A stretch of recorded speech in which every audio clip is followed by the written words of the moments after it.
No Ar Espírita de 1990. Pedro Delfino Júnior.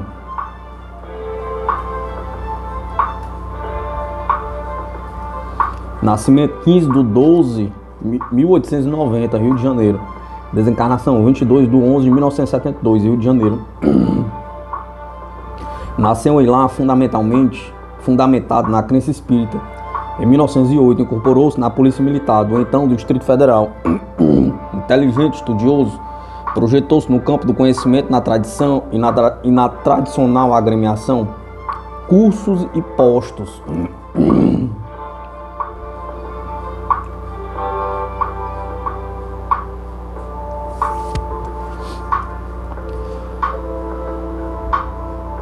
Cursos e postos foram conquistados com brilhantismo, atingindo o posto de coronel. Fez o curso de aperfeiçoamento de oficiais e o curso de Estado-Maior do Exército. Casou-se com Dona Silvia Guimarães, também espírita, e tiveram 7 filhos. Após a sua reforma, em 1938, o coronel Delfino Ferreira dedicou-se ardorosamente à militância espírita. Tribuno dos mais conceituados no Rio de Janeiro, participou de grandes eventos nas décadas de 30 e 60. Membro do Conselho da Liga Espírita do Brasil e um dos redatores da Revista Espírita do Brasil. Foi professor da Faculdade de Estudo Psíquico e do Instituto de Cultura Espírita do Brasil, ambos fundados por Deolindo Amorim. Pertenceu à Cruzada dos Militares Espíritas. Presidiu o primeiro Congresso Pan-Americano, realizado em Buenos Aires, em 1946, de 5 a 12 de outubro. Foi um dos responsáveis pela segunda CEPA, em 1949, juntamente com Deolindo Amorim. Aurino Barbosa Souto, Francisco Clós Werneck, Álvaro Brandão da Rocha e outros. Graças ao idealismo dos pioneiros da Liga Espírita do Brasil, verdadeiros guardiães da pureza doutrinária. Coronel Delfino Ferreira foi jornalista e crítico literário, manteve muitas colunas espíritas em importantes órgãos da imprensa do Rio de Janeiro e São Paulo, como Folha da Manhã, Diário de São Paulo, à noite, Diário de Notícias, Correio da Manhã, Vanguarda e tantos outros. Colaborou na imprensa espírita de todo o país e do exterior. Participou de inúmeros programas radiofônicos em diversas emissoras. A nossa pequena homenagem na passagem de seu primeiro centenário de nascimento, rogando ao Divino Mestre Jesus paz e luz a esse grande trabalhador e que, do plano espiritual, continue inspirando aos companheiros da retaguarda. Pedro Delfino Ferreira Júnior.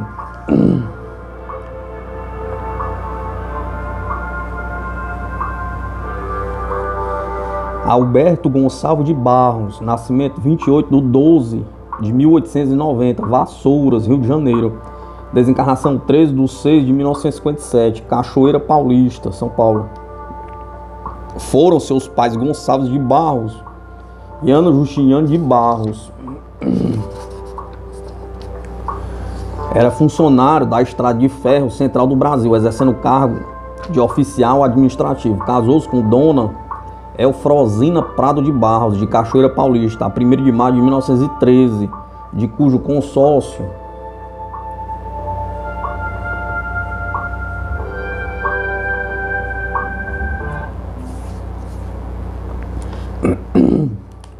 tiveram por filhos Milton Gonçalves de Barros, militante do Espiritismo com larga folha de serviço na Tércia e Nélia, atuando no movimento espírita cachoeirense, e Nancy de Barros Barbosa Lima, cooperadora das lides doutrinárias de Barra Mansa.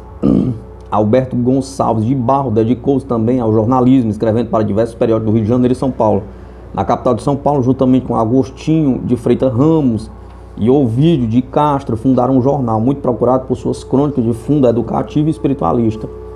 Tomou conhecimento do espiritismo aos 14 anos de idade, quando sua mãe, desenganada pela medicina oficial, esgotada todos os recursos médicos e financeiros de seu genitor, são aconselhados a procurar um centro espírita. Os resultados não se fizeram esperar. Ela se recuperou inteiramente. A partir daí, ela abraçou a doutrina e começou um trabalho apostolar em vários ângulos. Professor emérito em Valença, Rio de Janeiro, reabriu com vários companheiros da escola pública em Barra do Piraí, Rio de Janeiro. Aliou-se aos amigos do Centro Espírita de Beneficência e Asilo Santo Agostinho, deixando marca de seu tirocínio. Em Cachoeira Paulista, São Paulo, impulsionou a fundação da União Espírita Cachoeirense do Asilo Antônio de Pádua. criando um boletim de divulgação e promoção das instituições. Em 1933, tomou parte no Congresso Espírita, ao lado de Leopoldo Machado, de quem se fez amigo, sendo ele um grande incentivador do ousado líder baiano, cuja primeira conferência pública em Cachoeira Paulista, acontecida em 1934, foi impulsionado por ele. Como líder espírita, foi um líder equilibrado e dinâmico. Alberto Gonçalves de Barros, cujo ideal contagiava a todos, deu testemunhos eloquentes do seguidor de Jesus e Kardec. Antônio Gonçalves de Barros.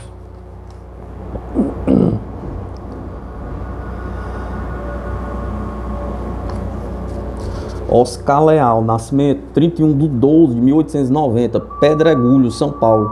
Desencarnação 2/9/1973, Santo André, São Paulo. Completaria 83 anos de idade, se não tivesse partido para o mundo dos espíritos, onde se tem a certeza de que era esperado por uma pleide de espíritos afins. Tive a sorte de desfrutar com muita constância de sua companhia, só vendo os seus exemplos e deixando-me influenciar por muitos de seus gestos simples. Tio, enfim, para mim, padrinho Oscar para outros, seu Oscar para quase todos que o conheceram, ele nos envolvia com a sua amizade cristalina, com seus casos alegres e sem maldade, com a sua profunda admiração à memória de Eurípides Barçanufo, de quem foi amigo pessoal, com sua preocupação em bem servir aos seus favorecidos pelas vantagens materiais. Nem sempre tinha condições financeiras para atender aos necessitados, e o fazia, bem sei, com sacrifícios, pedindo aos outros numa dignificante demonstração de humildade. Na maioria das vezes, suas mãos não sabiam o que cada uma delas fizera de bem para os outros. O passo que transmitia era como um bálsamo curador e repousante. E me lembro ainda, quando pequeno, num lugar muito aprazível, em que circunstâncias especiais nos colocaram juntos por mais de um ano, denominado Ribeirão Pires, servido pela ferrovia Santos Jundiaí, onde muitas pessoas, na maioria humildes, procuravam para receber o seu passe curador. Sua presença em Sacramento, Minas Gerais, nas datas da vida de Eurípides,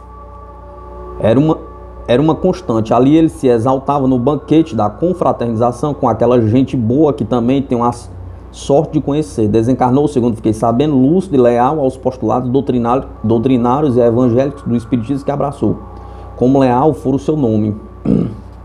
Eurípides Gandim, A Nova Era, Franca, São Paulo, 15/10/1973. Anuário Espírita de 1990.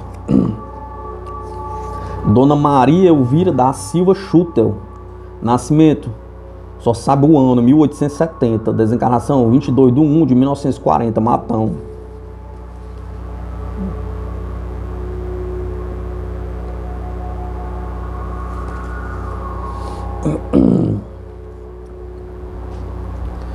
Exatamente no segundo aniversário da libertação espiritual do fulgurante espírito Caibachuta, cuja memória se reverencia em todo o Brasil, sua dileta esposa, Dona Maria Elvira da Silva Schutel, após longos anos de luta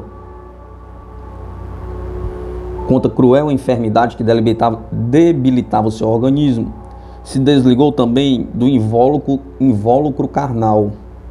No dia 22 de janeiro de 1940, nascida em 1870, contava exatamente 70 anos de idade. Espírita fervorosa, era considerada a mãe da pobreza. Deixou um vácuo impreenchível do vasto círculo de amizade que conquistou, mercê do seu coração sempre pronto a atender necessidades do próximo. Com o seu trabalho e cooperação, ela foi o auxílio dado por Deus a Caibachuta, que apoiado nesse braço amigo, muito realizou em prol da doutrina, especialmente na área da divulgação. C. Joseph Oliver Ludwig.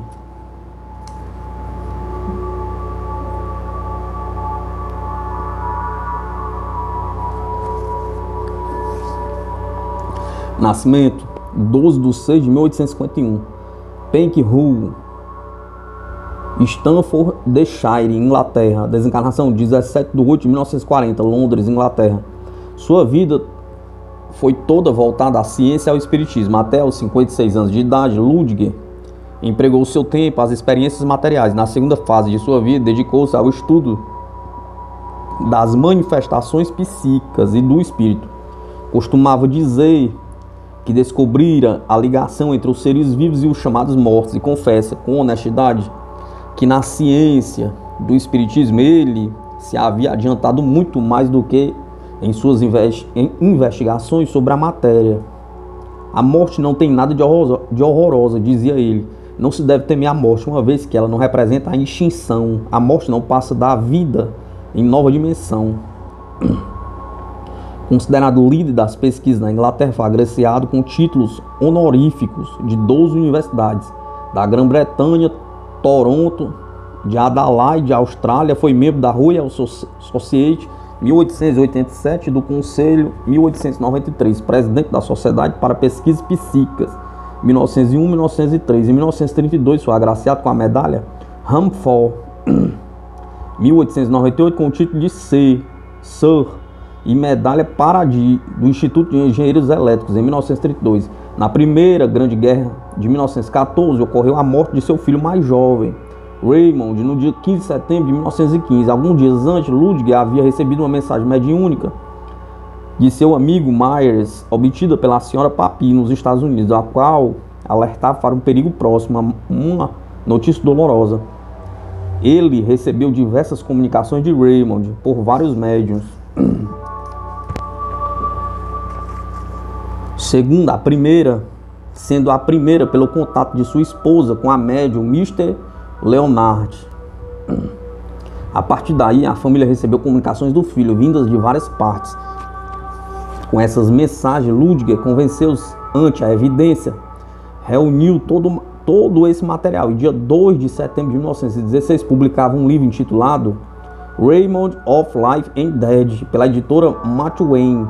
O livro foi verdadeiro best-seller, esgotando-se as 6 edições em apenas um mês. E em 1922, Ludwig lançou uma nova versão simplificada com o título Raymond. A essa época já havia 12 edições da obra. Por causa desse livro foi desacreditado por muitos cientistas, o que ensejou Ludwig desabafar com o amigo Hill. Algum desses imaginam-me mentiroso. O Raymond foi lançado no Brasil em 1972 pela Edgraph, São Paulo, tradução de Monteiro Lobato. Em 1930, a popularidade de Ludwig na Inglaterra e em várias nações atingiu o clímax. O periódico Espectador, em Londres, realizou uma pesquisa entre seus leitores, na qual ele foi apontado entre os melhores cérebros da Inglaterra, ficando entre os 4 mais votados: Shaw, Ludwig, Birkhead e Churchill.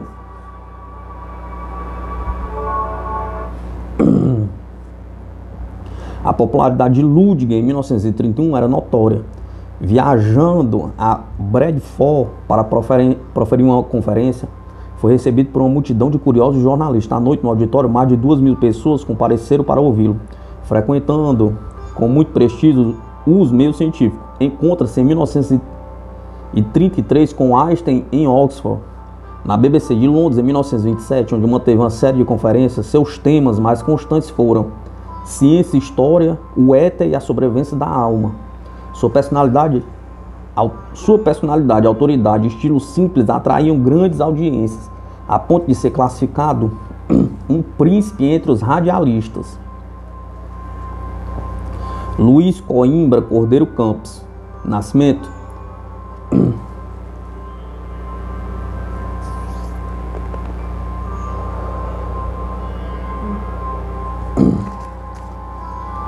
Nascimento 21/6/1896, Pesqueira, Pernambuco. Desencarnação 8/11/1940, Recife, Pernambuco. Era filho de João Florentino Cordeiro Campos e Dona Raimunda Coimbra Cordeiro Campos. Casou-se em 1924 com a senhorita Maria de Lourdes Pontes Gomes e foram pais de 11 filhos. Em 1936 foi eleito prefeito de São Caetano, Pernambuco. Em 1937 foi destituído do cargo pelo Estado Novo e no ano seguinte transferiu-se para Recife, sendo convidado para o cargo de inspetor-geral da empresa Diário da Manhã, um jornal de grande circulação no estado, cujo cargo exerceu até a sua desencarnação. Em Recife, a convite do casal Misael e Iraci, primos de sua esposa, assistiu pela primeira vez uma reunião mediúnica, observando a mediunidade ostensiva de Iraci. Luiz Coimbra ficou impressionado e convidou o casal a organizar um grupo espírita familiar. Nasceu daí um trabalho sério, com a participação de outros médiuns, inclusive de sua própria esposa, na qual logo desabrochou a mediunidade. Com a seriedade que lhe era característica, passou a estudar o espiritismo, começando pelos livros de Allan Kardec. Com a afluência de pessoas amigas, nasceu a ideia de unir a família espírita pernambucana e fundou a Casa dos Espíritas de Pernambuco. Em virtude de sua condição de jornalista, conheceu a necessidade da divulgação do espiritismo, sugeriu que se reeditasse a revista A Verdade, que estava fora de circulação. Em pouco tempo, em segunda fase, A Verdade voltou a circular, sempre dentro das características doutrinárias e evangélicas. Sob rigoroso padrão ético, Luiz assinalava a coluna Corrente Cálamo, com os mais variados assuntos de interesse do movimento espírita. Luiz Coimbra Cordeiro Campos desencarnou aos 42 anos de idade, vitimado por ataque cardíaco, na cidade de Caruaru e São Caetano. Homenagearam a sua memória, dando-lhe o nome a 2 logradouros públicos e a um grupo escolar.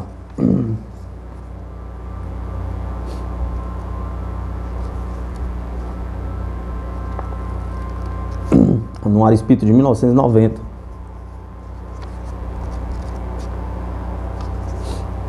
Entrevista.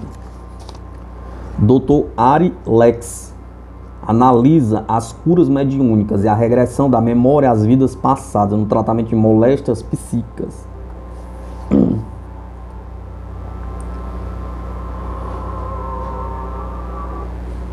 O imortal. De que forma os órgãos da unificação devem orientar as entidades adessas no tocante aos diversos casos que surgem de mediunidade de cura? Pergunta Ari Lex. É difícil explicar. Os órgãos de unificação devem primordialmente alertar as entidades adessas para os cuidados que devem tomar nesse campo, para não caírem nos erros e abusos tão comuns na prática espírita. Muitos pacientes com câncer, por exemplo, tem perdido precioso tempo não procurando tratamento médico e ficando tomando passes até a doença se tornar incurável. Um nosso colega apresentou um caso na AM São Paulo, documentado com radiografias antes e depois do caso se tornar inoperável. O tratamento espiritual, como é repetidamente recomendado nos bons ambientes espíritas, não dispensa o tratamento médico. O imortal. Até que ponto é válido o trabalho de cura no movimento espírita? Pergunta Ari Lex. Válido e útil sim, mas não é o objetivo primordial da atividade espírita. O tratamento espiritual, não falamos em cura, deve se entrosar no mais amplo trabalho de assistência global das criaturas, em que a reforma moral é a mais importante. Não basta apenas dar passes, mas é preciso combater a causa do sofrimento atual. O que se tem feito, de modo geral, tem sido imperfeito e incompleto. O imortal. Como o médico espírita vê a regressão às vidas passadas no tratamento do ser humano, considerando que o esquecimento é uma bênção necessária ao espírito que reencarna? Pergunta Ari Lex. Não há dúvida de que o esquecimento das vidas passadas é, como acentua o formulador da pergunta, uma bênção necessária ao espírito que reencarna. A regressão da memória tem sido tentada há quase um século, sendo um dos pioneiros nesse campo o coronel Albert de Rochas, pesquisador francês que publicou livro a respeito. Rochas nos ensina que a regressão, além da última encarnação, é muito difícil e cheia de perigos. De qualquer forma, ele não encerrou o assunto, estando o campo aberto a novas pesquisas, desde que cuidadosos e desinteressados. Lamentavelmente, de alguns anos para cá, a regressão tem sido usada amplamente, não mais como uma pesquisa fria e científica, mas com o objetivo de tratamento de moléstias psíquicas, com atividade profissional remunerada de psicólogos e médicos. As pessoas que fazem a regressão às vidas passadas não usam o método científico aconselhado, que exige uma pesquisa cuidadosa, buscando nos arquivos de outros locais ou países as provas da existência da pessoa referida. Métodos amplamente usados por Banerjee, Stevenson e entre nós pelo Dr. Hernando Guimarães Andrade. Os discípulos do Dr. Nederton, criador do método da TVP, terapia de vidas passadas, relatam terem obtido regressão até as encarnações muito remotas, distantes milhares de anos. Esse autor referiu em Campinas ter obtido, num caso, regressão ao período em que a pessoa era ainda um animal bovino. É um disparate inacreditável. Além de tudo, a técnica usada sugere fortemente tratar-se de sugestão hipnótica que libera as capacidades ditas supranormais e subconscientes. Segundo Ernesto Bolzano, o indivíduo em estado de hipnose é capaz de assumir outras personalidades e evidenciar clara evidência acentuada no tempo e no espaço. Finalmente, embora os primeiros divulgadores da TVP no Brasil sejam pessoas da maior honestidade e o tenham feito por idealismo, engajaram-se na prática da TVP numerosos médicos e psicólogos de ética não muito correta. Estou à vontade para dar essa opinião, pois um dos cursos pioneiros da TVP dados por Dr. Nederton foi patrocinado pela Associação Médica Espírita de São Paulo, da qual eu era seu presidente, tendo mesmo assinado os certificados de conclusão do curso. Posso afirmar sem receio que esse curso era puramente de divulgação cultural e não visava a formação de uma especialidade de terapeuta. Sabemos, isso é fundamental em nossa doutrina, que nenhuma terapêutica executada em entidades espíritas ou que usa seus postulados, como a reencarnação, poderá ser remunerada. O imortal. Qual a preocupação básica do centro espírita no atendimento às pessoas que o procuram? Curar o corpo perecível ou o espírito imortal? Pergunta. Por que? Pergunta. Ari Lex. A preocupação básica deve ser o entendimento ao espírito imortal, visando seu aperfeiçoamento moral. Todavia, isso não impede que subsidiariamente também se faça o tratamento do corpo orgânico, atender às necessidades imediatas, sem dúvida, mas não esquecer de um trabalho de maior profundidade e a longo prazo.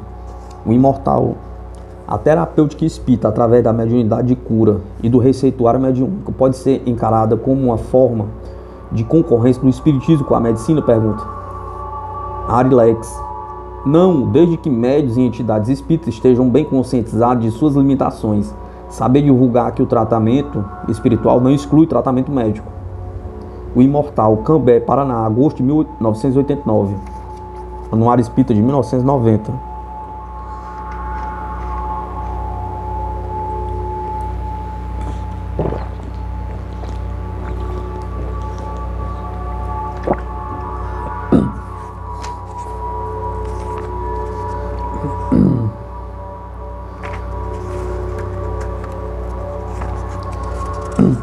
Irmãos que regressaram ao plano espiritual. Luiz Montorfano.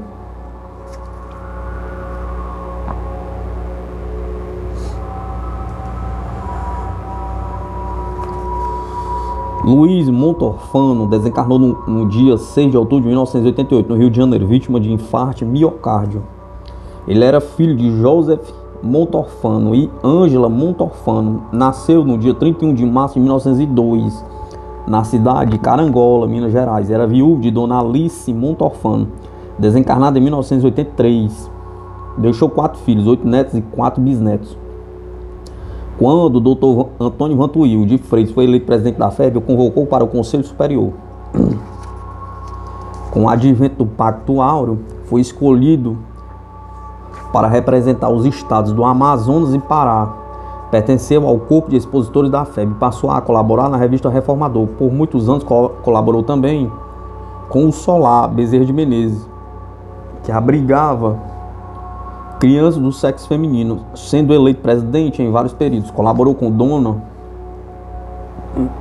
Olímpia Belém, no Centro Espírita, discípulo de Jesus, mantendo-se como um de seus expositores até bem pouco tempo. De palavra fluente, realizou palestras em todo o estado do Rio de Janeiro e outras capitais.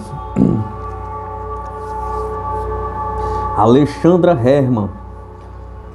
Em 26 de outubro de 1988, em Campos do Jordão, São Paulo, faleceu a senhora Alexandra Hermann, nascida em Kaunas, Lituânia, em fevereiro de 1910. Veio para o Brasil em 1927. 3 anos depois, já afeiçoada à sua nova pátria, converteu-se ao Espiritismo, revelando-se como um exemplo raro de mediunidade. Alexandra Hermann, além de todos os predicados que possuía como pessoa fraterna e espírito elevado, realizava belos trabalhos em bordado com linha fina de várias cores, feitos em telas, onde chegou a retratar o mestre amado Jesus, Dr. Bezerra de Menezes, o espírito Ismael, realizado sob inspiração mediúnica de seu mentor Rembrandt. Era grande amigo de Chico Xavier, de quem recebeu profundas orientações dentro do campo da mediunidade. Segundo Chico Xavier, Alexandra possui uma grande afinidade com o espírito de Rembrandt através de outra reencarnação. Em São Paulo, onde residiu, Alexandra colaborou na Casa do Cristo Redentor, em Itaquera, juntamente com Dona Matilde e seu esposo Nelson Lobo Barros, de saudosa memória, destacando-se na ajuda à família carente, as crianças, e dando também sua colaboração na construção daquela grande obra assistencial espírita. O Semeador, São Paulo, dezembro de 1988. Eliseu Rigonati nasceu na cidade de Itambé, São Paulo, em 6 de novembro de 1913, e sempre residiu em nossa capital, casado com Dona Sirenia Rinogatti. Deixa 3 filhos e 8 netos. Foi orador muito admirado pela sua palavra eloquente. Escreveu as seguintes obras: Mediunidade sem Lágrimas, o Evangelho da Mediunidade, o Evangelho dos Humildes, o Espiritismo Aplicado, o Evangelho das Recordações. Foi também autor de livros para crianças e jovens, onde encontramos 52 lições de catecismo espírita e seu último lançamento, o Livro dos Espíritos para a Juventude. Eliseu Rigonati faleceu a 24 de novembro de 1988, em nossa capital. Em sua jornada doutrinária, repleta de amor e abnegação ao próximo, fundou o Centro Espírita Vasco Rigonati, bairro de Interlagos, São Paulo. O Semeador, São Paulo, janeiro de 1989.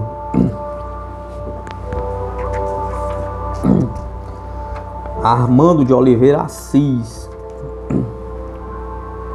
No dia 1º de dezembro de 1988, cerca das 4 horas da madrugada, desencarnou em sua residência na Tijuca, Rio de Janeiro, aos 78 anos de idade, Armando de Oliveira Assis, ex-presidente da Federação Espírita Brasileira e, por força do cargo, ex-diretor desta revista.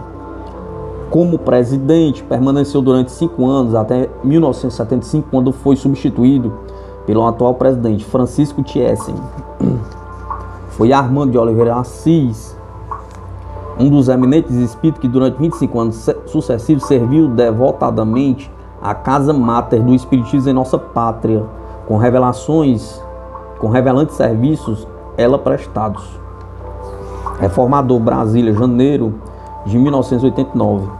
Anuário Espírito de 1990.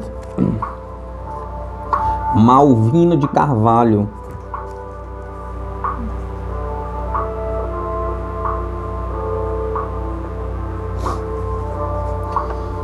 Retornou ao plano espiritual no dia 3 de fevereiro de 1989, a veneranda vovozinha Malvina de Carvalho, que deixou a expressiva folha de serviços prestados à doutrina espírita. Sua última casa foi o Centro Espírita Seara Fraterna, situada no Catete, zona sul do Rio de Janeiro, onde residia por mais de 40 anos.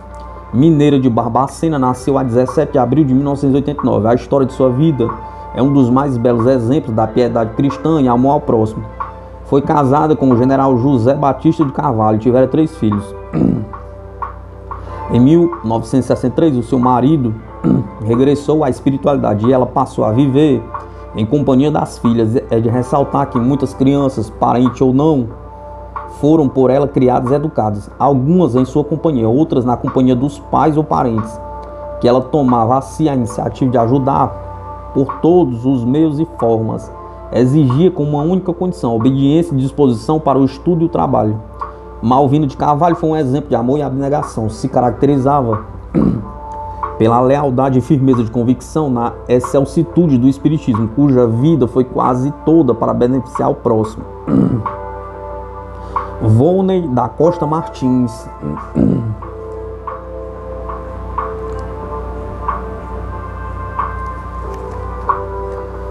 Desencarnou no dia 6 de abril de 1989 em Goiânia, o dileto confrade Volney da Costa Martins, aos 61 anos de idade. Era casado com Dona Elza Macedo Martins, deixando 5 filhos e 4 netos. Natural de Uberaba, nascido a 6 de março de 1928, possuía os cursos de Contabilidade, Economia e Direito. Estava aposentado do Ministério da Fazenda, de um cargo de auditor fiscal do Tesouro Nacional.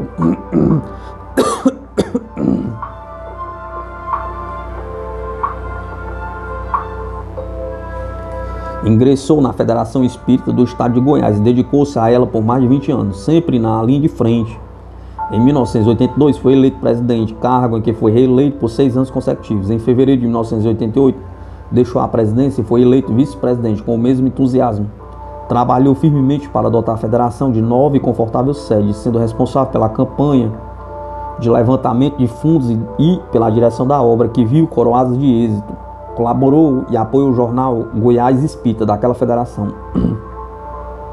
Volney participou do Conselho Federativo Nacional e muito trabalhou pelo Sistema Federativo Estadual. Foi o coordenador da campanha nacional para a obtenção de recursos destinados à continuidade das obras da sede da Federação Espírita Brasileira em Brasília. Dr. Gilberto Pires Bandeira de Melo.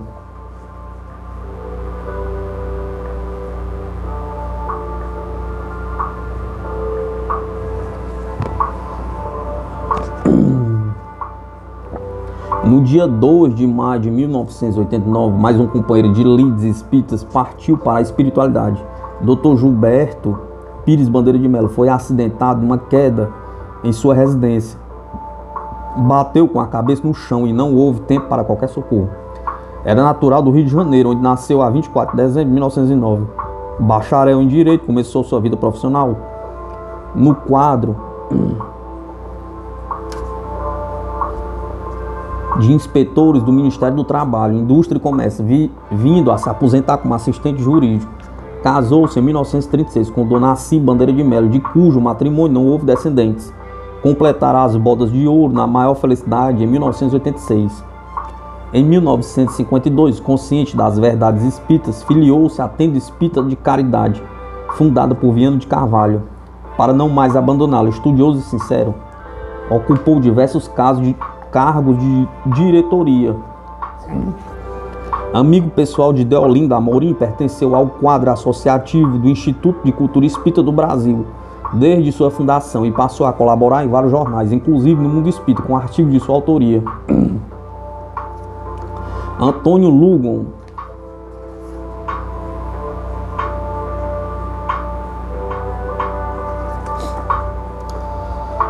A sua desencarnação ocorreu na madrugada de 27 de maio de 1989, faltando apenas um mês para completar 83 anos de idade em Vitória, Espírito Santo. Nascera em Ibitinguaçu, Rio de Janeiro, a 28 de junho de 1906.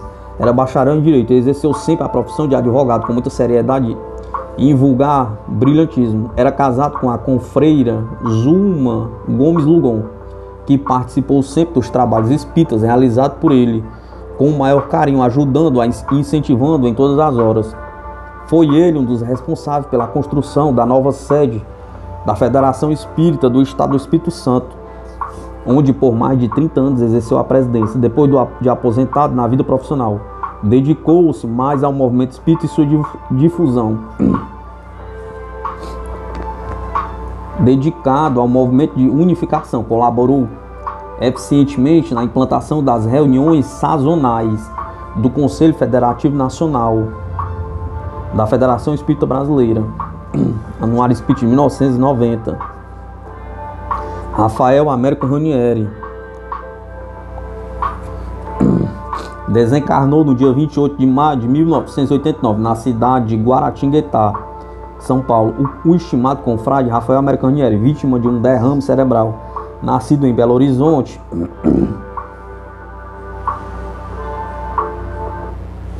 a 2 de outubro de 1919, deixou do primeiro matrimônio 3 filhos. Do segundo matrimônio, com Dona Maria Regina de Souza Ranieri, não houve descendentes. Por muitos anos exerceu a profissão de delegado de polícia do estado de São Paulo, atuando à luz do espiritismo. Foi médium, jornalista e escritor. Entre os livros de sua lavra, destacaremos Materializações Luminosas, trabalho de pesquisa com o médium Peixotinho, Recordações de Chico Xavier, o Santo de Nossos Dias, Jerusalém Libertada e outros. Participou da fundação de diversas casas espíritas na década de 50. Participou dos trabalhos do Grupo Espírita André Luiz, onde se destacava o médium Peixotinho.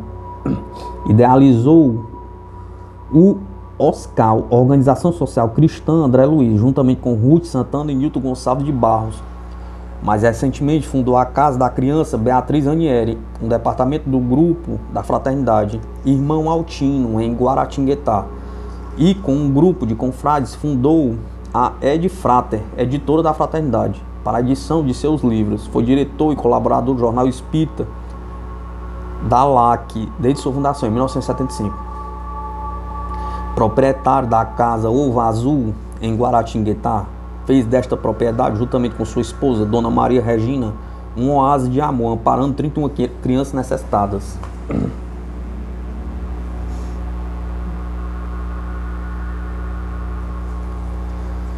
Dr. César Gouveia Pessoa de Melo.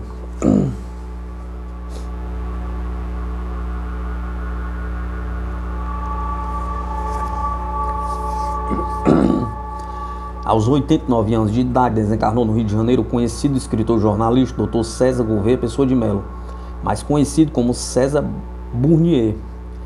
Internado às pressas no Instituto Brasileiro de Cardiologia de Ipanema, veio a falecer no dia 23 de junho de 1989, às primeiras horas da manhã. Nascido a 29 de dezembro de 1900, na cidade de Barbacena, Minas Gerais. Era formado em Direito e Economia Política e diplomado pela cultura francesa. Casou-se em primeiras núpcias com Dona Edith Gouveia Pessoa de Melo, de cujo casamento tiveram 2 filhos.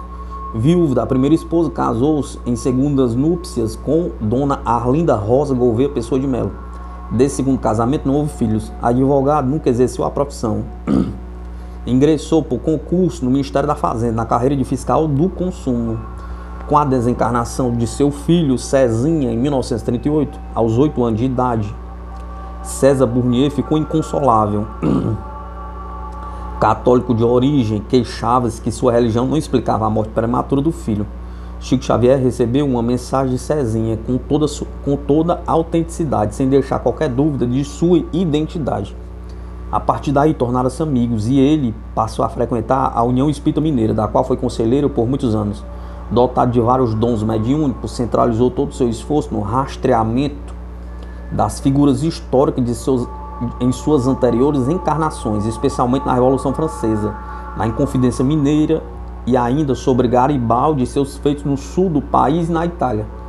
Sobre tais assuntos, publicou diversos artigos em diferentes jornais. O mais importante é que César Burnier escrevia orientado pelo plano espiritual, vindo à luz muitos fatos obscuros desses episódios da história.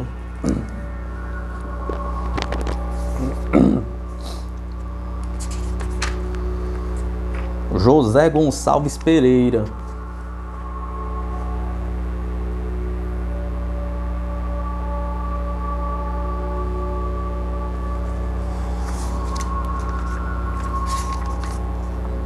José Gonçalves Pereira nasceu na cidade de São José do Barreiro, Serra de Bocaína, estado de São Paulo, no dia 14 de junho de 1906. Era berço humilde, muito pequeno ainda, perdeu a sua mãe que partiram para o mundo espiritual.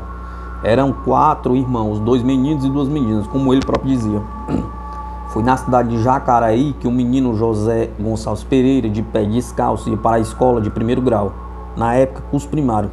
Caminhando 3 quilômetros para ir e outros tanto para retornar, jovem mudou-se para São Paulo, onde se projetou na sua vida profissional, tornando-se o diretor da empresa Lever, Atkinson e Lintas, hoje Jesse Lever, nomeado pela Matriz de Londres em 1951, após ter se aposentado.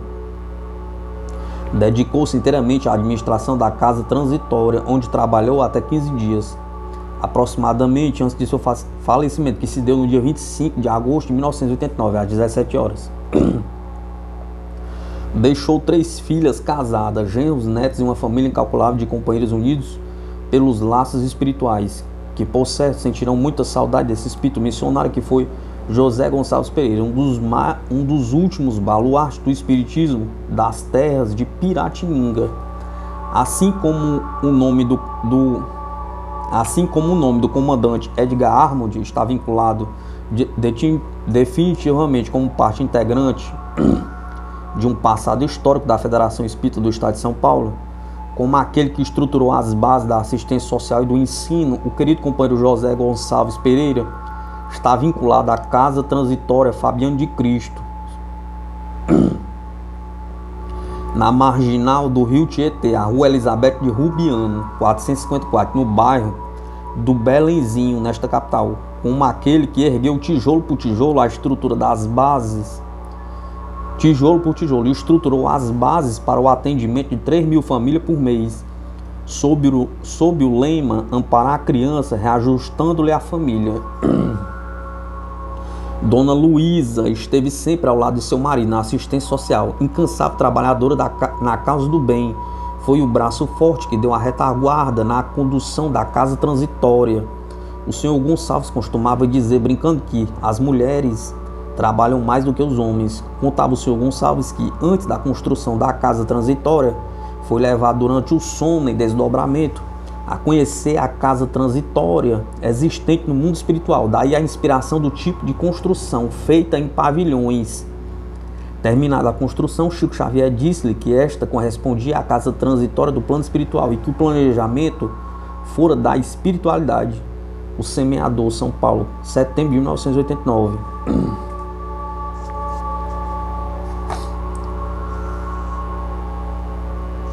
Na noite de 26 de agosto de 1989, em reunião pública do Grupo Espírita da Prece em Uberaba, Minas, Chico Xavier recebeu a seguinte mensagem de Maria Dolores, em recordação e homenagem a José Gonçalves, desencarnado na véspera. Dádivas de amor. Uma carta, um olhar, uma palavra boa, uma frase de paz que a serena e abençoa. Leve prato de sopa ou um simples pão pode livrar alguém de cair na exaustão. Antigo cobertor atirado ao vazio aquece um enfermo pobre esquecido no frio. Uma peça de roupa remendada talvez seja o agasalho ao viajor da estrada. Meu litro de leite à viúva sem nome, amparar-lhe o filhinho a esmorecer de fome. Todas essas doações supostas pequeninas são serviço do bem nas paragens divinas, são flores da fé viva a derramarem luz, revelando o fulgor do reino de Jesus. Aqui saudamos nós, Gonçalves, nosso irmão, que ontem foi conduzido à celeste mansão. Que o céu do amor guarde ante a nossa saudade, do apóstolo do bem e herói da caridade, Maria Dolores. Associamos as palavras de O Semeador de Maria Dolores em sua bela página poética, nestes registros afetuosos e muito justos em memória do devotado companheiro Sr. Gonçalves. Nesta oportunidade recordamos saudosos de sua última visita ao ID, quando trouxemos, a pedido de Chico Xavier, os originais da obra psicografada pelo médium de Uberaba, Caridade, que reúne mensagens de espírito diversos em torno da beneficência, guardadas e colocadas em prática, a maioria delas ao longo de muitos anos pelo carinho do senhor José Gonçalves. Também é interessante lembrar que as primeiras páginas do Anuário Espírita de 1964 Número 1, registro a reportagem Casa Transitória, monumental instituição assistencial espírita.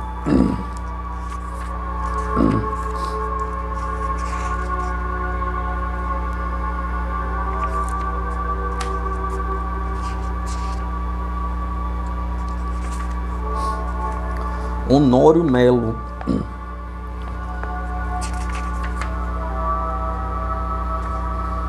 Após vários dias de internado no Hospital Central do Exército, desencarnou no dia 8 de setembro de 89 às 22 horas o confrade Honório Melo, com a idade de 84 anos, tendo sido seu corpo sepultado com grande acompanhamento de amigos no cemitério municipal de Água Verde, nesta capital. Honório Melo nasceu em Florianópolis no dia 24 de abril de 1905, tendo passado a maior parte de sua preciosa existência em Curitiba, onde se radicou e prestou inestimáveis serviços à causa da divulgação do espiritismo, não só através da tribuna, como também da imprensa, exercendo por algum tempo a função de diretor deste jornal. Casado com Elza Maria Melo, de saudosa memória, teve 3 filhos, Eliette Emmanuel. Formado em agronomia, exerceu no ano de 1930 o importante cargo de avaliador do Banco do Brasil, regional do Paraná. Abraçou o espiritismo quando ainda jovem, vinculando-se ao trabalho e ao movimento espírita com afinco e dedicação, compartilhando dos labores na Federação Espírita do Paraná por mais de 50 anos, a qual presidiu por 2 vezes, sendo na última gestão construída a sua atual sede.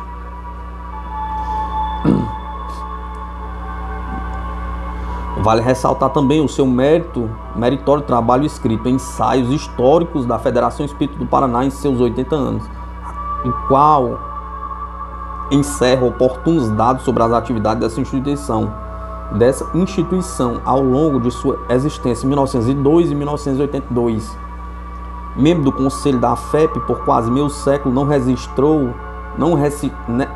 restringiu sua atuação no movimento da Casa Máter, pois manteve sempre vinculado a outras instituições, tais como o Centro Espírita Os Mensageiros da Paz e o Centro Espírita Leocádio José Corrêa, ambos nesta capital.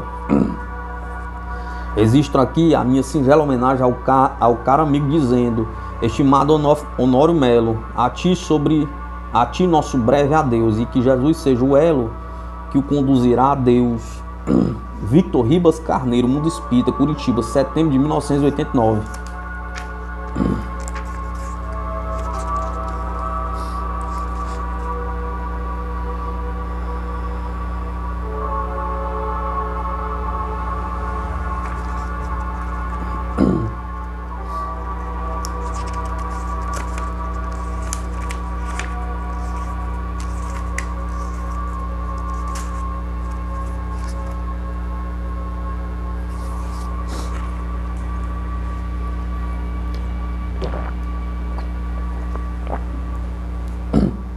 Pedro de Camargo Vinícius.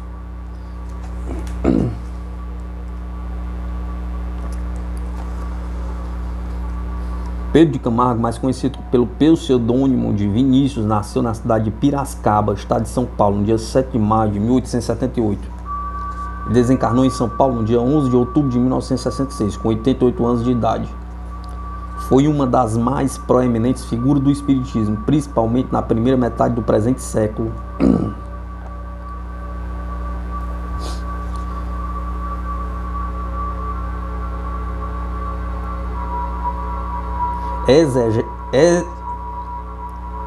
Exegeta dos mais renomados, Pedro de Camargo desempenhou uma tarefa de tal vulto em favor da propagação do espiritismo e da disseminação dos ensinamentos evangélicos, que mereceu dos seus contemporâneos o glorioso título de Apóstolo Paulo do Espiritismo. O Anuário Espírita de 1990, no escopo de relembrar esse grande vulto e a tarefa por ele desempenhada, presta-lhe a efusiva homenagem, publicando ligeiros informes biográficos que retratam de forma muito apagada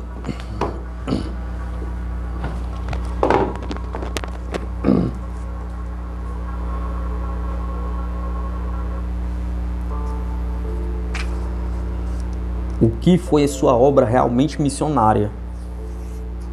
O Estudante, Pedro de Camargo fez seus primeiros anos de escolaridade no Colégio Piracicabano, educandário metodista de fundação norte-americana. Nessa época, a diretoria do estabelecimento era a missionária, a diretora do estabelecimento era a missionária Martha Watts, de quem ela guardou inesquecível lembrança e uma inusitada admiração.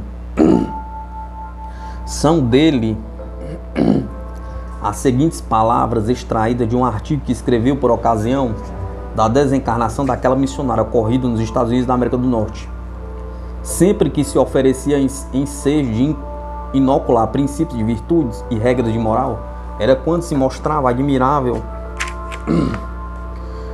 comprovando a rara e excepcional competência de que fora dotado para exercer tão sublime missão. Eu bem me lembro que perto de Miss Watts ninguém era capaz de mentir ou dissimular.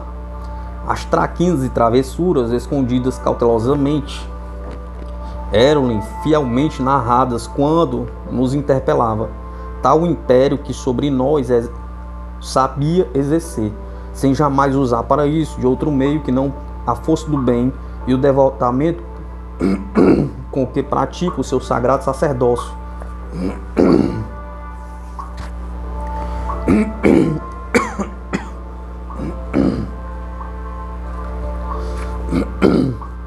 Muito lhe deve a sociedade piracicabana, muito lhe devem seus ex-alunos, muito lhe devo eu, os princípios salutares de moral que ministrou-me, assim como os conselhos elevados que me dispensou com tanto carinho e solicitude durante minha infância. Repercutem-me ainda na alma como uma voz amiga que me dirige os passos, e por isso, ao saber que ela já não mais vive na terra, relendo este preto de homenagem simples e singelo, porém sincero e verdadeiro, como que desfolheando sobre a campa da querida mestra umas pétalas humildes que em seguida são arrebatadas pelo vento, mas cujo tenue perfume chegará até ela, levando-lhe o penhor de minha gratidão pelo muito que de suas benfazejas mãos recebi. O apocalíptico nunca se afinou bem com a política. Muito moço ao assumir a cadeira de vereador na Câmara Municipal de Piracicaba, para cujo cargo for eleito pelo Partido Republicano, disse, entre outras coisas, o seguinte: não sou político, isto é, não me comprometo absolutamente com as ideias de um partido ou com os princípios que os constituem, porque os partidos têm suas disciplinas e não desejo seguir outra disciplina que não seja a do dever e ouvir outra voz que não a da razão e da consciência. Dizia ele mais tarde que, por agir desse modo, o partido não quis mais para a reeleição. Sua vida intelectual foi dedicada ao estudo do Evangelho à luz da doutrina espírita.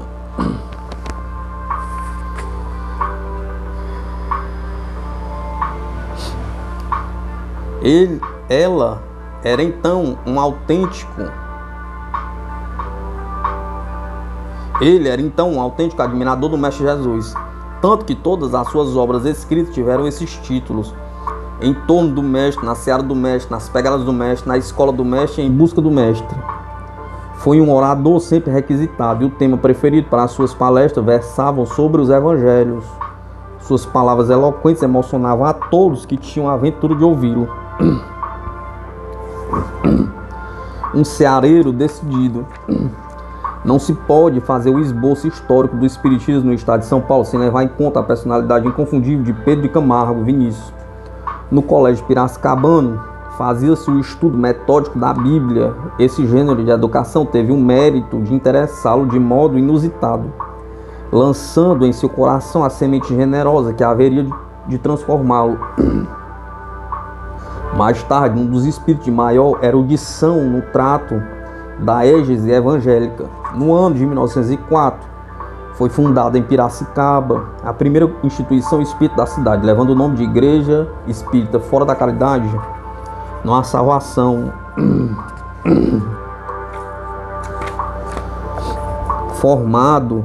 formada por um pugilo de idealistas, a cuja frente se destacava a figura veneranda de João Leão Pita.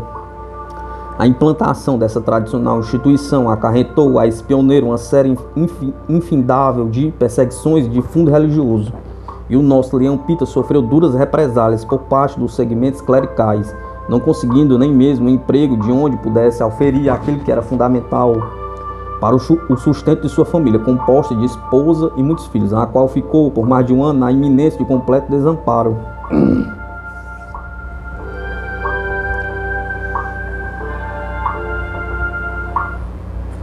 No ano de 1905, capacitando-se de que o Espiritismo encerrava tudo aquilo que pretendia a sua razão e vendo no movimento espírita potencial para equacionar velhas indagações que dormitavam em sua alma, Vinícius se converteu à doutrina dos Espíritos, tomando conhecimento do que sucedia com João Leão Pita.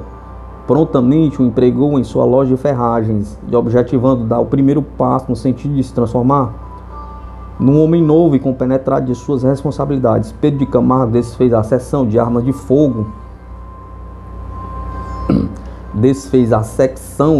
fogo que mantinha em sua grande loja e que era apreciável fonte de lucros. Durante cerca de 30 anos desenvolveu em sua cidade natal profícuo e intenso trabalho de divulgação das verdades evangélicas à luz da doutrina dos Espíritos, passando a adotar o pseudônimo de Vinícius. Suas preleções eram estenografadas e largamente difundidas, fazendo com que sua fama se espalhasse por toda a circunviança. O obreiro na cidade grande.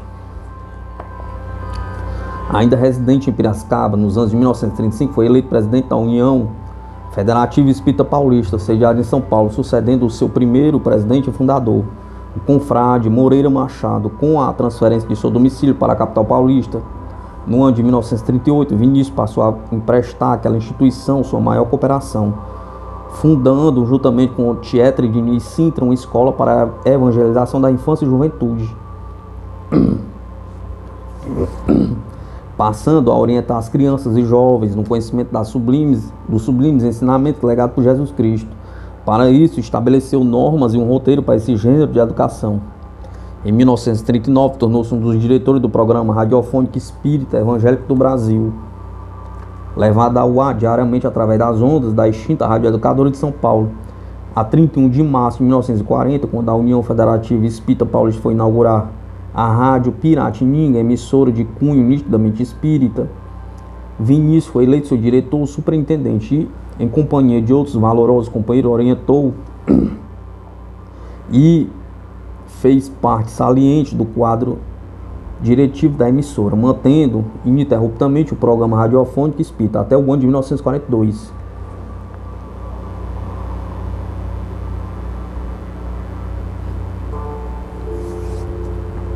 Nessa época, Pedro de Camargo já havia se integrado na Federação Espírita do Estado de São Paulo, tornando-se um dos seus conselheiros, introduzindo na casa as suas famosas tertúlias evangélicas, realizadas todos os domingos pela manhã, com o comparecimento de enorme assistência, que superlotava invariavelmente o amplo salão daquela instituição. Foi durante muitos anos delegado da Federação Espírita Brasileira no Estado de São Paulo, representando-a em todas as solenidades onde a sua presença se fazia necessária. Em março de 1944, quando a Federação Espírita do Estado de São Paulo lançou o órgão oficial, o Semeador, Vinícius foi designado para ocupar o cargo de diretor-gerente, o que fez por mais de uma década, emprestando aquele veículo de divulgação espiritismo pela palavra escrita a sua habitual e incondicional cooperação. Em outubro de 1949, juntamente com Carlos Jordão da Silva, integrou a representação do Estado de São Paulo junto ao 2º Congresso Espírita Pan-Americano, que se realizou no Rio de Janeiro. Aproveitando a circunstância da realização desse importante conclave, reuniram-se na antiga capital federal várias representações de entidades espíritas de âmbito estadual, atendendo às recomendações emanadas do plano maior. Num ambiente de amor e concórdia, conseguiram lançar as bases do movimento de unificação dos espíritos, concretizando com o advento do Pacto Áureo do Conselho Federativo Nacional, órgão da Federação Espírita Brasileira. Vinícius, na qualidade de representante do Estado de São Paulo, foi um dos signatários daquele importante documento em 5 de outubro de 1949. Pedro de Camargo foi sido colaborador de inúmeros órgãos espíritas. De sua bibliografia destacamos os livros Em Torno do Mestre, Na Escola do Mestre, Na Seara do Mestre, Nas Pegadas do Mestre, Em Busca do Mestre.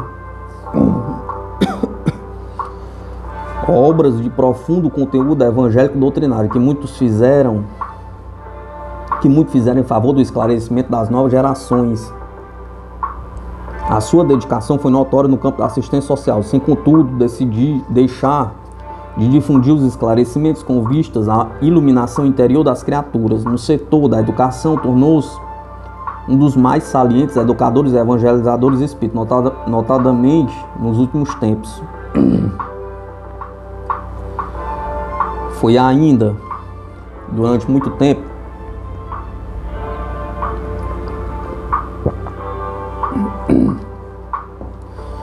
conselheiro um dos animadores do movimento de unificação dos espíritas, emprestando incondicional apoio à União das Sociedades Espíritas do Estado de São Paulo.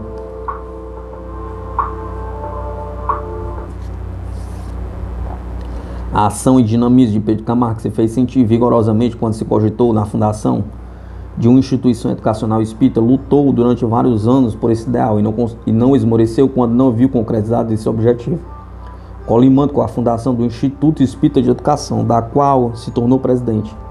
Como parte desse instituto surgiu no dia 11 de abril de 1955 o externato Hilário Ribeiro, que completou a aspiração do velho ceareiro. Vinícius desempenhou um intenso trabalho com o objetivo de dotar um Instituto Espírita de Educação de confortável sede própria, a Rua Guarará, em São Paulo, e manteve-se na presidência da instituição até o ano de 1962.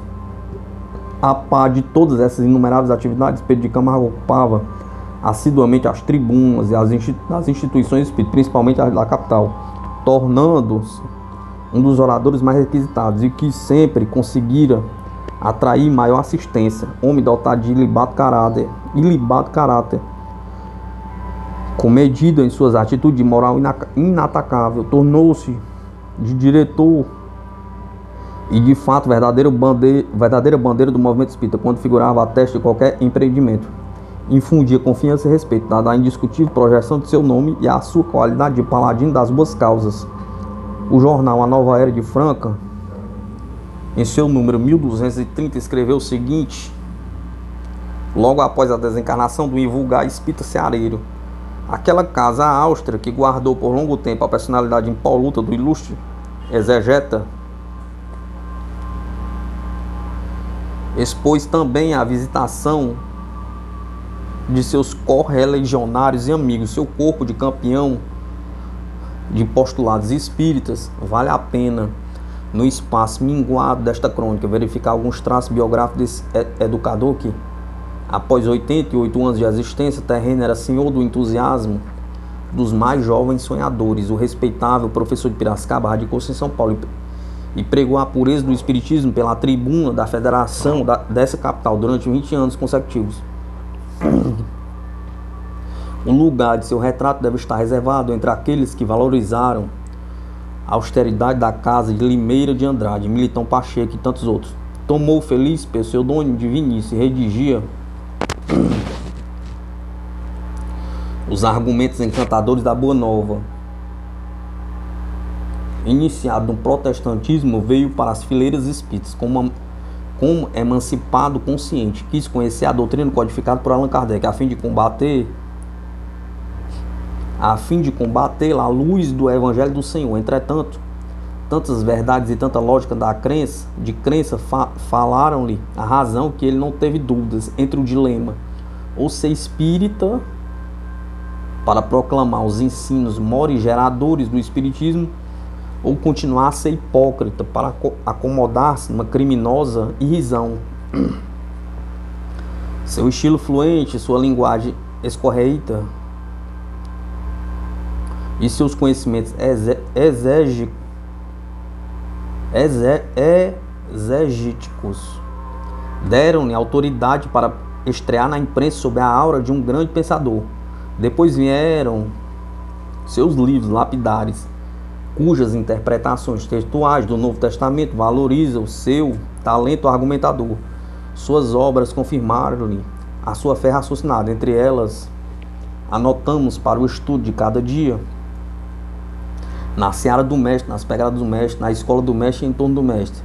Já houve quem adiantasse que duas personalidades vieram em tempo para completar-se no Evangelho segundo o Espiritismo. Uma do mundo espiritual, Emmanuel, outra no plano físico, Vinícius. Hoje, esses dois robustos expositores evangélicos encontram-se na espiritualidade naturalmente para novos planos, dada a afinidade de profunda sabedoria em favor das veredas em demanda de Jesus. Vinícius era um entusiasta da educação espírita como condição primordial para o acerto do mundo. Seus conceitos fizeram-se em pensamentos dignos de pertencerem aos chamados quadros de parede.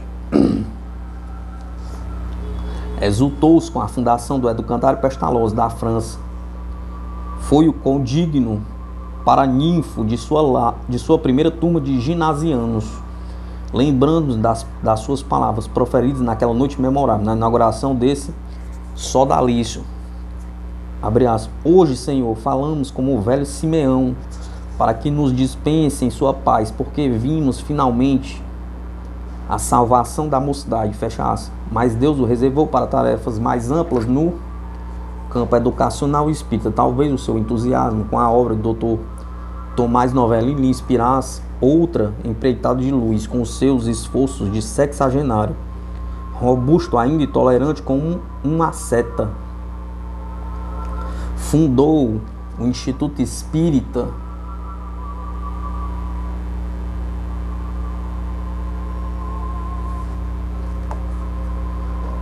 de Educação em São Paulo. Conjuntamente, ele e o professor Emílio Manso Vieira acenderam as premissas dessa obrigação divina na Terra. E essa entidade hoje, em plena ascensão, em obediência a um programa de estrutura livre de preconceito e dogmas, está vitoriosa. É uma glória a mais a ser contabilizada na vida apostolar de Pedro de Camargo, o nosso querido Vinícius. Ele que repete comumente: evangelizar é libertar, educar é salvar. Deve sentir-se essas vibrações em todo o seu espírito liberto, com a segurança de suas atividades e a fortaleza de seus princípios. Vinícius, velho moço, comunicativo e limpo, foi exemplo definido de tolerância. Antônio Bento de Camargo e Sebastião de Amaral Camargo foram os pais de Pedro de Camargo. Cedo perdeu o pai e cedo começou a ganhar vida. Entrou para o comércio, trabalhava com seus irmãos mais velhos. Jovem ainda, influenciado por um amigo, resolveu estabelecer-se. Esse amigo, José Bento de Carvalho, morava em Santos e de quando em vez viajava para Piracicaba a fim de colocar as suas mercadorias secos e molhados finos. Foi dentro desse ramo que Pedro de Camargo deu início ao seu negócio. A casa chamou-se o Garrafão. Teve êxito, prosperava rapidamente. Todavia, pouco tempo depois, ampliando-a, deu preferência às louças e ferragens. Também o nome da casa foi mudado para As Duas Âncoras, onde trabalhou por muitos anos e sempre bem sucedido.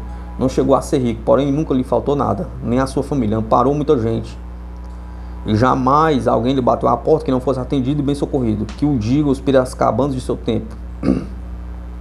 Ele e José Bento de Carvalho foram sempre muitos amigos. Ambos, bem jovens, já abraçavam com entusiasmo a religião espírita, nela tendo encontrado afinal explicações racionais que em vão buscaram nas demais doutrinas religiosas, inclusive no metodismo.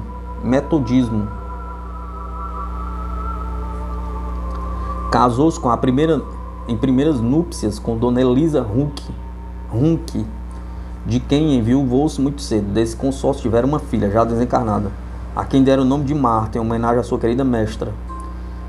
Em segunda núpcias, casou-se com Dona Messiota de Campos Pereira, de Juiz de Fora, Minas Gerais, desencarnada em 26 de novembro de 1952. Desse casamento deixou 5 filhos, um homem e 4 mulheres. Viveu em Piracicaba até o ano de 1937, ali tendo dirigido a Igreja Espírita Fora da Caridade Não Há Salvação, transferidos para a cidade de São Paulo em 1938. Nessa capital, permaneceu até a data da sua desencarnação. Bibliografia: o Jornal O Semeador, Jornal A Nova Era, Grandes Espíritos do Brasil, FEB, de Zeus Vantuil, Grandes Vultos do Espiritismo.